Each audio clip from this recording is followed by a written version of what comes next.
Hello, everyone. Hey, awesomes. Wave School is in session. I'm so happy to have Johanna Dahlman, a high performance hair growth coach, also known as Alopecia Angel. And she is going to be giving us a lesson on how to take back control of your health, your body, and therefore your confidence. I know it's something that means a lot to a lot of people. I know it's a part of a lot of conversations that I'm having with friends at the moment. So I'm really excited to dive into a self-worth school lesson from this angle. So, Johanna, you are our teacher today. Welcome to Self-Worth School. Can you share a little bit about what it is that you do, how you help women, perhaps a little bit about your own experience, if you're happy to share, of what's led you to doing the work that you're doing now? Thank you so much, Rosie, for having me. For all your listeners, I help heal reverse alopecia naturally. Alopecia is the medical term for hair loss. Specifically, I started and focused on autoimmune alopecia, which is areata, totalis, and alopecia universalis. Then it widened the scope to different types and forms of hair loss because many times there are synchronicities and things that are interconnected when it comes to hair loss, regardless of the type. In working with clients in over 67 countries, women, children, and men of all ages and races, I have seen so many successes and advancements when it comes to alopecia in general, the autoimmune, female pattern baldness, when it comes to diffuse, long COVID, postpartum, menopausal, PCOS. I mean, telogen effluvium, maybe because of hormones or thyroid, everything is workable, figure outable, and everything can be, I truly believe, fixed. Even scarring alopecia, we've seen lots of success in. Just because the diagnosis is there and sometimes it's scary, it doesn't have to be your destiny. Mhm. So that's the first thing I want to open with. Just because we have a diagnosis, you don't have to embrace it or even accept it.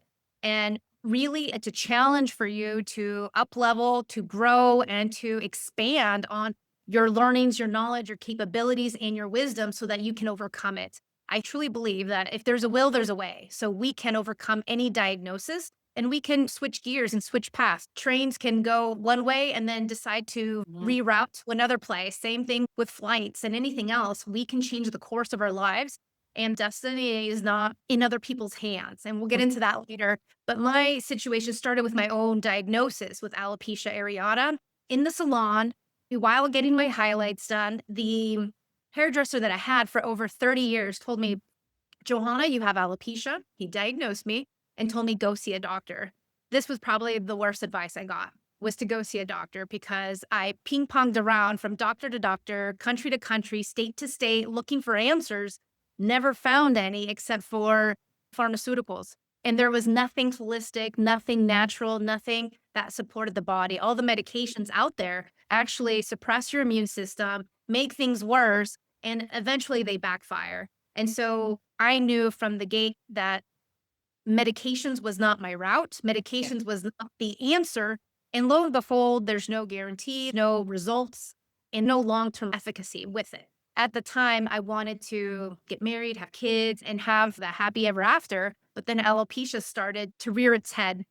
What happened was that because of the medications and the advice of all these doctors, I blazed my own trail. I knew deep down that if I always had this big curly hair, why would all of a sudden in my 30s would I just start going bald out of nowhere? It Mhm. just didn't make sense to me, and I started putting the pieces together. I started evaluating and reassessing, recalibrating. When things go wrong, that's what we do. That's what we should be doing, is recalibrating, reassessing. Okay, what happened? What did I not do? What did I not see? What did I not realize? And then start making those changes to move forward. And so this process took me 4 years. 4 years that was mentally, emotionally, physically distressing, having me feel so many symptoms all at once where I felt like my body was hijacked. And lo and behold, I was in my early 30s. So I felt really hijacked in terms of how I felt. I had never had symptoms before. And all of a sudden, it was this tsunami of symptoms with this diagnosis, from depression to anxiety to memory loss to Mhm. insomnia to fatigue, lethargy. I mean, you name it, I had it. And I didn't know how to make things better, and nothing was getting better. And so this is what led me on my path to heal myself for my own sanity, for my own hair, because I love my hair. It's part of who I am. And when I started doing more research, I started realizing that people with one autoimmune disease go on to acquire a second and a third. 25% of people actually do. Yeah, well, In my practice, I've seen people with three autoimmune diseases. And even if that's startling, and even if that's you, know that you can heal and reverse this. The journey may take less time or a little bit more time, but regardless of the situation, the goal here is progress to overcome each obstacle and get better, to get healthy. At the end of the day, it's more expensive to be unhealthy than it is to be healthy. I hear people talk about, oh, I can't afford organic, but what you cannot afford is to be yes, your health, absolutely. physically, emotionally. You can't afford to not have true health because this handicaps you on all levels. And for those of you who think, it's just your hair, you can accept it and be bald. No, it's not. It's not just the hair. There are all these other symptoms. At 30, I was feeling like I was over 80. And so this is a problem too. When you can't function as a normal human, I was listening to an audiobook yesterday from a doctor, and she was saying how over 70% of bankruptcies in the US are because of medical issues. Hmm. And That's health really is wealth, isn't it? Like, I know it's a cheesy term that's often thrown about here and there, but like you say, you can have everything in the world, but if you don't have the health that like to enjoy it, whether that's from a physical, mental, or an emotional point of view, then yeah, what else do you have? Absolutely. I love what you were saying about how many areas it touched. It wasn't just about the hair loss, it's about everything that comes with that and what you end up experiencing. That links so well to what we were going to talk about next, which is how so many women feel dismissed or disempowered or out of control of their body, or they feel overwhelmed when it comes to their health. As you've said, whether it's your hair, which is so much a part of your identity, or whether it's another element of your body, but we do link our appearance, our body, and our health to our identities. With so many women feeling like they're dismissed or not listened to, especially when the symptoms that they're having aren't necessarily like easy answers, like it's not necessarily, maybe the symptoms are similar to other things. It can have such an impact on your happiness, well-being, and confidence. Why do you think this is so common that women are feeling disempowered or overwhelmed, especially when it comes to things like menopause or hair loss, or those things that can really feel personal to women? It's our healthcare system that doesn't have enough time to listen to us. Mm, They're back to back in meetings, back to back in appointments, seeing patients. Any regular appointment is anywhere from 7 minutes to 10 minutes. I mm, mean, that's not enough to diagnose somebody. They're looking for symptoms and they're looking to put a band aid. Second is that we give away our power. We've been instructed since we were young to look up to authority, to not question authority, and to just take what they say and run with it. My superpower was to always question authority. Going to private school, Catholic school as a kid, maybe this didn't serve me so well, but now as an adult, it definitely does. It had me question the medical system, the pharmaceuticals and medications. It has me questioning everything from food supply to vaccines to the way our education system is set up. It makes me question everything. And I think more questions are needed. When you're looking for help for your symptoms, for your situation, for your health, ask more questions. We need to evaluate our doctors before we actually even take what they're saying as gospel. Right now, I'm guilty of that myself. I was desperate to find a solution and went doctor to doctor, country to country, state to state, as I mentioned before. And I was just taking what they were saying as if this was going to be the end all be all. Well, that's not one thing. Many times it's many things, whether it's for hair loss or another diagnosis. And so it's really taking control in terms of questioning more. Can this person, whether a medical doctor or a practitioner of some sort or not, can this person take me from A to Z?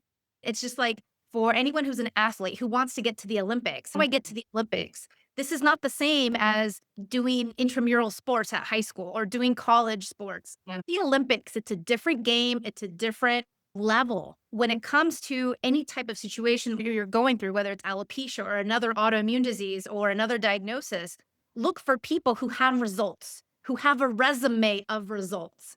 And get those people on your team. If not, then keep questioning, keep asking. That's first and foremost that I would do now. Even as somebody in my mid 40s, I have friends going through various fertility treatments, whether they're excavating their eggs or contemplating IVF. Ask for results. How many IVF procedures have you done? How many with results, with babies at the end of it? What are those statistics? What are those percentages? Because that's important for us to understand, because many times we're working with the wrong person. And just like if you wanted to fix a leak in your house, you need a plumber, but maybe not a plumber who just got out of school yesterday, but maybe a plumber with 10 years at least who could fix your problem, because there could be complications along the way. Just like if you were going into labor, would you want somebody fresh out of school? Or would you want somebody, even if it was a midwife with over 3,000 births underneath their belt? It's a very big difference. And so this is part of the approach and a mindset that has shifted in me and that I help shift in my clients and those who work with me, because it's necessary for us to take back that control and hold our power and say, hey, can you help me? Can you do this? What are your limitations? Do you offer testing? Do you not offer testing? And just run through the gamut. Questioning is so important to understand who can help us and who can't. And not everyone can. This is important to know. The roofer can't help you with the plumbing, and the plumber can't help you with the tile work and laying down the floor. It's just a different niche. And so we really need to specify in our healthcare system right now. Everything is siloed and segregated. So you need to see a rheumatologist and an endocrinologist, and Yeah. then maybe an GYN, and then maybe it just, the list goes down. But how about we look outside the box of all these siloed practitioners and look for somebody who just deals with Hashimoto's, rheumatoid arthritis, and has results, right? Mind you, with alopecia. Yeah, absolutely. And I think we spoke about this briefly when we first met and chatted about you being a guest on the podcast. The fertility thing is something I have personal experience about. I've, spent a number of years in both the NHS and private fertility system. There's that idea that they put every single woman through the same tests and routines. They might test your hormone levels to a certain degree and maybe give you a slightly bit more of this drug than the other lady, or slightly less. But other than that, there's not a lot of exploring into your own, even when you're paying for it. Even when I went privately, there's still a lack of individuality in the way they treat someone and what their nuances are. Advocating for yourself and asking, are you the best person for me? Are you willing to look at my situation rather than, and this leads on quite nicely to our next question, rather than just giving me the general, like you'd like say, trying to fix those symptoms with a drug, or just telling me to do the thing you would tell 100 people with the same issue. And like I said, that leads us on nicely to that thing around what doesn't work or doesn't necessarily work for these kind of deeply rooted issues that we might have with our health. You mentioned before about topical solutions or those band-aid fixes that people are giving you just to get you out the door and manage those symptoms, and how they don't necessarily work long term, or they don't, like I said, they don't work, in terms of actually fixing it or getting to the root of what the actual issue is. So it'd be great to hear from you. Like, what do you feel like women need to understand about the real root cause behind things like hair loss or fatigue or menopausal symptoms? What do women need to understand about the real root cause of these types of things? I would say, first and foremost, take out from your mindset that age is the culprit to this. It's not age, it's how we choose to age. We can choose to have more energy, we can choose to have better health at any age. Just like learning a language, just like picking up a new skill. This can happen at any. A lot of our doctors like to say, oh, it's your aging because, and this is why you can't grow your hair, or this is why you're not healing as quickly. There's ways to get to that next level, but we need to also start with a strong foundation. And so that's also critical too, because many of us don't have a strong foundation. If you have a diagnosis of any sort, or if you have too much hair loss, guess what? Your foundation has cracks in it. This is part of the situation that we need to go back to basics and rebuild from there. Women are not getting the answers, and they think they can do it themselves. Women do so much for their families, for their parents, for their spouses, for their partners, for their elderly, for their children, for their community, volunteering, you name it. Women are amazing humans. Not to take anything away from men. Amazing in their own way. Even myself, I'm in awe of how women work behind the scenes and also in the front lines, and how amazing they are and how much they take on without necessarily asking for help. I'm talking to all my type A's out there. I feel seen there. I hear you and I see you because I'm one myself. It's hard to ask for help. It's hard to ask for any sort of, extra support because you almost feel like you're less than when it happens. But what I would say is that when it comes to the diagnosis to alopecia or anything else, asking for help is necessary. Doing this on your own is a uphill battle. It's climbing Mount Everest without the Sherpa, without the proper gear. And how many people actually do that? No one, because you're going to die. Had the stars not worked in my favor to give me the space, time, and place to focus only on my health and hair growth for 3+ years, then I wouldn't have figured this out. It was a lot of trial and error. It was over $15,000 spent. It was a lot of flights. It was a lot of, hotels. It was a lot of paying out of pocket, country to country. When I was living in the Netherlands and back in the US, trying to DIY this is not the way. Trying to Google this is not the way. It's getting a tailored, personalized situation. I actually just posted on my social media stories about an article from Women's Health magazine here in the US and how they were saying that Nutrafol had caused a lady's liver damage. How certain supplements like vitamin A, selenium, zinc, and biotin actually hinder your health. Especially when you're going through hair loss, the first thing you read, you're like, oh, I need biotin. Oh, I need this. Oh, I need that. And they just go to the drugstore and get a bunch of supplements. Here in the US, that's actually very common. I know this is a little bit more regulated in other countries, especially in the UK, but in the If it US, you it's still get a lot of stuff off Amazon. exactly nothing's regulated. This magazine article was telling about how dermatologists no longer are recommending biotin, how they're no longer saying go get minoxidil, how they're no longer saying go get Nutrafol because of all these symptoms, because all these backlashes. And that's the thing. These one size fits all solutions are not the solution for you. And I can attest to this because they didn't work for me and they didn't work for my clients. So we need a personalized, tailored program and really a tailored path for our own individual healing. We're not all the same. We all have different diets. We all come from different countries, cities, and towns. Yesterday, I was talking to a client. It's two twin girls with hair loss plus their mom who's in menopause. These two twin girls are 26 years old each, but yet they're so different and they realize that. And so, because everything needs to be individualized to each person, doesn't matter whether you're a twin or not. It doesn't matter if your sister or anyone else in your family is going through it or even has that same situation. You can, just like you can choose to graduate college, just like you can choose to learn French, just like you can choose to run a marathon, you can choose to heal. It's so empowering. Wow. And that's it. There might be people who are going, well, if it was that easy, I would just heal. But I think that the really empowering message is that it is very much like you said at the beginning.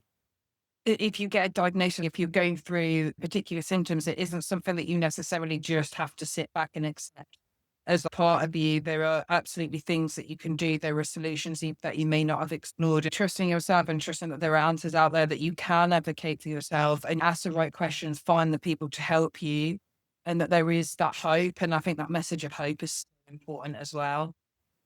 Okay, so with that in mind, then, I love how everything we're talking about is literally leading on so well to my next question. That sense of hope and empowerment. We're getting to the meat of the lesson now. What's the first step that you would say to taking your power back when you think nobody's listening to your body but you? I would say evaluate right now everything in your life, including the medications, including the supplements. I would evaluate everything because sometimes it's not about more, sometimes it's about taking out. Sometimes there's too much clutter in the closet and we just need to clean it out first and then reorganize and put things that we truly are wanting, needing, and using. And the same thing goes with medications and supplements. I think these are the first two that I would look at because we need to evaluate where we're at currently. And I say that you don't have to be on medication for life. That's what your doctors want. And that's what the pharmaceutical companies want because that creates reoccurring revenue for them and for the system. But you can get off. I have clients who have reversed their Hashimoto's who not only reverse their hair loss, but on top of that, their Hashimoto's, their Graves' disease, they've come off their metformin, which is for diabetes. They've balanced out their blood sugar levels. And it doesn't take a long time. Just like when you start working out, you can actually start to see progress in just a week or two. It doesn't take months for you to start seeing progress when you're doing things on a consistent basis. And so this is the beauty of it. The more progress you see, the better you want to feel and see yourself. And then all these things start to come off, just like the extra weight or, the sleeping gets better or anything else. It all just hones in and balances out naturally. And so it's really about understanding where we are going wrong Mm. because we all have an inner knowing Yeah. where have improvement on where we can improve, whether it's in skills, relationships, health, finances, or anything else. We can really hone in exactly what it is, and then we can work backwards. So just like if I wanted to lose 20 pounds by the end of the year, let's bring this out. Every month I need to lose 5 pounds for this to happen until the end of the year or whatever it is. Work backwards from your goal. The next step to empowering yourself is to evaluate your medical team, who you're working with. Are they really for you or are they not? Many times because of a lack of being able to see professionals, because I was living in the Netherlands and it was COVID, I went through a miscarriage. I actually turned to somebody in Australia and I had a conference call with her over Zoom. She helped me through my miscarriage and gave me so much more information that Google wasn't able to provide, that no internet search, no doctor or specialist was able to provide to me. That alone enabled me to think that there's more information out there collectively. This lady herself, the professional who I spoke with, had over 10 miscarriages. So that's 9 more than me. Therefore, she had so much more knowledge, Yeah. wisdom, experience, and how to's to combat this than any other doctor, especially when it's a male doctor who's never gone through anything like that. I am a little biased in that way. I've had a couple bad experiences with male gynecologists. So when it comes to female things and female parts, I stick with women because I feel like women to women, we can understand each other a little bit more. Mom to mom, or when you're dealing with a doctor who, let's say you're going in for menopause and they've never been through menopause. So I also look at that aspect too. Like if I'm going to hire a personal trainer, are they obese Yeah. or are Yeah. if I'm hiring a personal trainer, I want them to be fit and trim. If I'm hiring an OBGYN, I'd like you to have the same body parts as me. But that's right. Like, it makes sense. Like I say, it's not to say that there aren't male doctors out there that could and do listen and empower women, but there is that sense of comfort and understanding. Like, you understand me, you understand what I'm Yes. going through. Even if they've not been through menopause yet, they're still going to have that kind of sensibility and connection, but that ability Body. to understand. I totally get. And that's what you want. You want somebody who's connected to the body, who has maybe some dense breast tissue like you do, or who's had the little scary lump before. A lot of doctors are going just by textbook, the black and white text of the textbook. But I think when you throw in the avenue of a female doctor, if we're talking about breast cancer or the vagina, maybe there's a little more humanness that comes through. And the other side to that is maybe they will meet you where you're at versus just going by the textbook and seeing what's possible and what's not possible. Yeah, absolutely. Okay. So let's bring this back to the self-worth link and how this all plays a part in that, this notion of self-trust and self-worth and confidence. So how does a sense of self-worth connect to our health journey, especially like you said before, when so many women are taught not to question doctors or not to take up space with their own needs? How do you see people's sense of self-worth connecting to their health journey, and how strengthening your self-worth can help you on your health journey? I think it all starts with what we think we are capable of. Mm. And the confidence doesn't happen until you have the courage. You have to have courage to be curious, to want to know more, to see a different angle, to see a different perspective, to be open to new opportunities. I think that's where the miracle happens.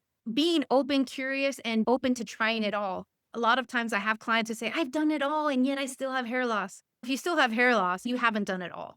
In my case, I truly have. Once you start listening to my podcast or follow me, you'll start to understand what this all entails. It's a lot bigger than just putting some specialty shampoo on your hair. This is a lot bigger than just scalp. This is a internal transformation from the inside out. And you're thinking, oh, it can't be that big of a deal.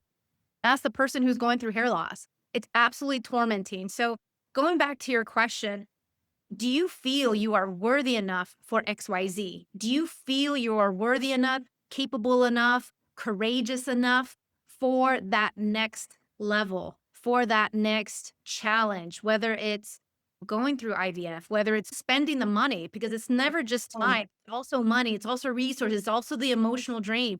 I actually just spoke with a client who she's 36 and had a failed IVF. She came to me because she also has hair loss triggered by the IVF, but she's had alopecia on and off for many years since she was a kid. We started working with each other, and in the intake form, I had so many blind spots I could share with her through our phone call. I was able to list out, hey, this is what's going on, A, B, C, D, E, F, G, and this is how we're going to tackle it. And this is what's going to get you to that next level, not just in pregnancy, but then also in hair growth. And then she was like, wow, this is so much bigger than just getting pregnant or than just getting my hair back. That's what people don't realize. And that's the beauty of it. But it's also the invitation is there for you. Just like we're all invited to run a marathon, but how many of us do it? We're all invited to learn as many languages as we can, but how many of us do it?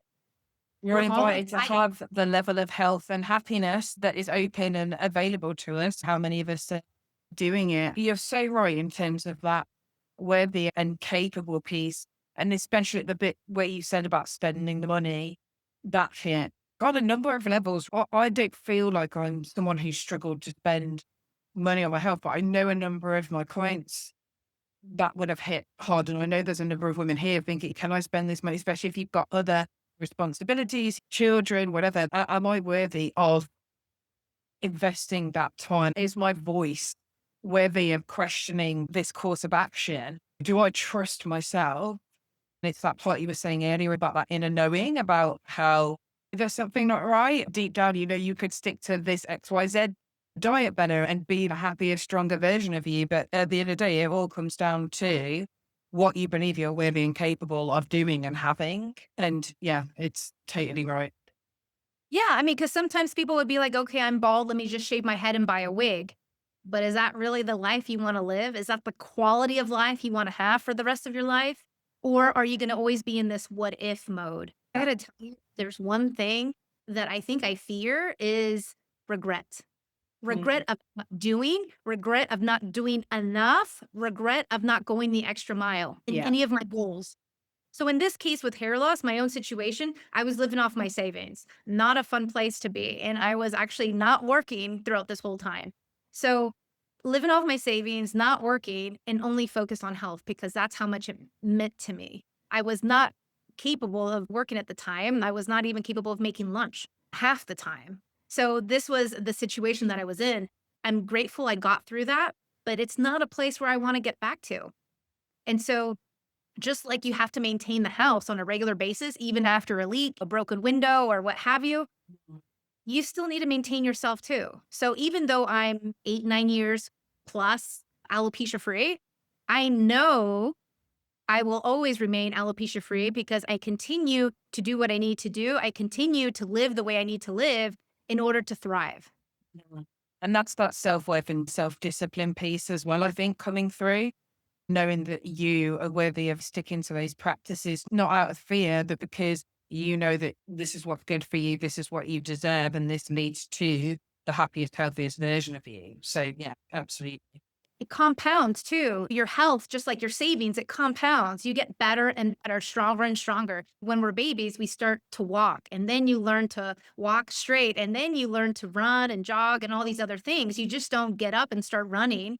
So it compounds, but it takes the courage in the baby aspect to want to do it and to keep getting up. And I think a lot of times people are afraid of failure. Really, I'm afraid of not doing enough. It's not about being afraid of failure. It's about let's go the extra mile. Let's achieve our goals and crush them with the right people, with the right experts, with the results in hand and the proven path. I think that's how we really do this. Whether it's one type of health diagnosis or another, there's a proven path. We just need to find it, search it out, and ensure it's tailored because we're all so different. Okay, awesome. So we're coming to the part of the episode where we give the key lesson takeaway. If our listeners can come away with one thing from today's conversation, one powerful sentence or two around taking back control of their health, what would you want it to be? Healing is possible. Healing is absolutely possible. No one is too old, too young to get started. We can all get started. It just takes the desire and a heartbeat to say, I'm going to take the first step. Love it. And our listener homework as well, we ask each of our teachers to give one small but powerful action step that someone listening could do this week based on the themes. What's one small thing that someone could do to this week feel more in charge of their health again and therefore their confidence? What's some takeaway or action that you would ask them to do? I would say journal, what they're eating, how you're sleeping, how much water you're drinking. Let's just get the basics down. How many times a day are you having a bowel movement? Journal this for a week or two, and then start to see, okay, where can I improve? So I say it's simple, but it's that awareness and noticing those patterns that gives you that information. It's that knowledge is where it starts for you to be able to see what might be changing or not changing, putting those things together, and then you can move forward with that knowledge. It's So, huge. It's huge. When I first moved back to the US from Japan 2 years ago, I put my son into school and got the menu from the cafeteria out of curiosity. They were feeding kids brownies and ice cream and cookies 3, 4 times a week. I was appalled because I have already lived in the Netherlands. I've lived in Japan with my child and having experienced the daycare system there with fresh foods. And then here in the US, it was very appalling. The first thing I did was email the principal and I told her, hey, if you and I ate this way, we would be gaining 20 pounds in a month. Think this is okay to serve children cookies, brownies, and ice cream. This creates hyperactivity, attention deficit issues. This creates, havoc and hyperactivity with other kids who are disturbing my kid who has a balanced diet and who is trying to focus. And this isn't public school. This is private school. If I'm paying for something, I want every other kid to be as healthy as possible because it goes back to their development. It goes back to how, they progress and if they learn the key concepts and if they can sit still and if they can focus and all these other things. When you see a menu or just like a journaling exercise, you start to see, oh, I've had too much of this. Oh, I'm doing too much of that. this is resulting in this. And Yeah, I noticed this day I felt more tired, or this day, like I said, my bowel movements weren't so regular. As much as we laugh about it, that's like the core plumbing and workings of our body, isn't it? So it's, So about hard. taking control, and you can't advocate for yourself if you don't have the knowledge about what's happening in yourself to do it. So yeah. Yeah, exactly. What happened with the school is that they took out all the desserts and they added in fresh fruit and vegetables. Fantastic.